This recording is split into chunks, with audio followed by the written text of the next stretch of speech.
Olá, boa tarde. Você acompanha agora as principais notícias do Brasil e do mundo desta quarta-feira.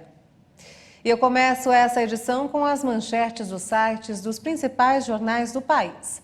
Folha de São Paulo: o Brasil tem primeiro caso provável de hepatite misteriosa. O paciente do Mato Grosso do Sul tem quadro compatível com a doença. Ministério da Saúde investiga 68 casos suspeitos e 6 mortes. E agora o Estadão: Elon Musk diz que funcionários que não voltarem ao presencial devem sair da Tesla. De acordo com um memorando, Musk afirmou que todos os funcionários da Tesla serão obrigados a ter, no mínimo, 40 horas semanais de presença no escritório da montadora. Valor econômico: Ibovespa tem leve baixa com piora em Nova York. Os investidores acompanham cena externa com movimentação dos preços do petróleo e ação da China para impulsionar sua economia. E, por fim, o Globo: transplante. Máquina criada na Suíça conseguiu manter o fígado fora do corpo por 3 dias. Hoje, o tempo de conservação até a implantação é de no máximo 12 horas. O feito permitirá que a cirurgia possa ser programada. E olha só, o índice de confiança empresarial divulgado pela Fundação Getúlio Vargas avançou em maio e essa foi a terceira alta seguida do indicador. O índice de confiança empresarial, calculado pela Fundação Getúlio Vargas, avançou 2,9 pontos de abril para maio na terceira alta seguida. O indicador atingiu 97,4 pontos, em uma escala de 0 a 200. Esse é o maior nível desde outubro de 2021. O índice da situação atual, que mede a percepção sobre o presente, atingiu os 98 pontos, assim como de expectativas, que mede a confiança no futuro, que chegou ao mesmo patamar. O indicador de confiança de empresários brasileiros é verificado em 4 setores: comércio, indústria, serviços e construção. Entre eles, o melhor resultado foi registrado pelo comércio.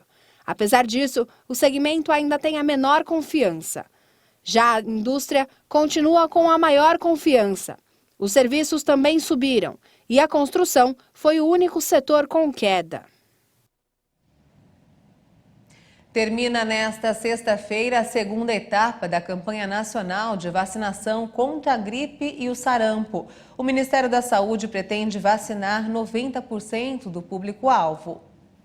Essa segunda fase da vacinação contra influenza e sarampo inclui idosos, trabalhadores da área de saúde, crianças com idade entre 6 meses e 5 anos, gestantes e puérperas, povos indígenas, professores e pessoas com comorbidades. O objetivo da campanha é evitar a pressão sobre o sistema de saúde e, claro, mortes. A expectativa inicial anunciada pelo Ministério da Saúde é imunizar nas cerca de 38 mil unidades básicas de saúde 76 milhões e meio de pessoas. Na primeira fase, voltada a idosos com 60 anos ou mais e a trabalhadores da saúde, o Ministério anunciou mais de 50 mil postos dedicados à vacinação no país. As crianças vão precisar receber, além da vacina contra a influenza, o imunizante contra o sarampo. Não há necessidade de cumprir intervalo para aplicação das doses e as 2 vacinas podem ser administradas no mesmo dia. Para as crianças que vão ser vacinadas pela primeira vez, a orientação é agendar a segunda dose contra a gripe para 30 dias após a primeira. Os idosos e trabalhadores de saúde que não se vacinaram na primeira etapa da mobilização também podem ser atendidos nessa segunda fase. A Ucrânia afirmou aos Estados Unidos que não vai usar as novas armas fornecidas pelo país para atacar a Rússia.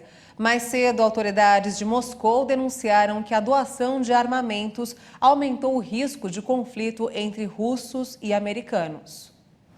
O chefe da diplomacia americana, Antony Blinken, afirmou que é a Rússia que está atacando a Ucrânia, não o contrário. O presidente dos Estados Unidos, Joe Biden, anunciou na terça-feira que vai fornecer aos ucranianos sistemas de mísseis e munições mais avançados, que lhes permitirão alcançar com maior precisão os principais alvos no campo de batalha da Ucrânia. mas para evitar um confronto direto entre Washington e Moscou, também afirmou que não pensou em fornecer à Ucrânia os meios para alcançar alvos fora de suas fronteiras. Mesmo assim, o Kremlin acusou Washington nesta quarta-feira de jogar lenha na fogueira em meio a um intenso conflito que começou em 24 de fevereiro com a invasão da Ucrânia por tropas russas. O porta-voz da presidência russa, Dmitry Peskov, disse que as doações não encorajam a liderança ucraniana a querer retomar as negociações de paz.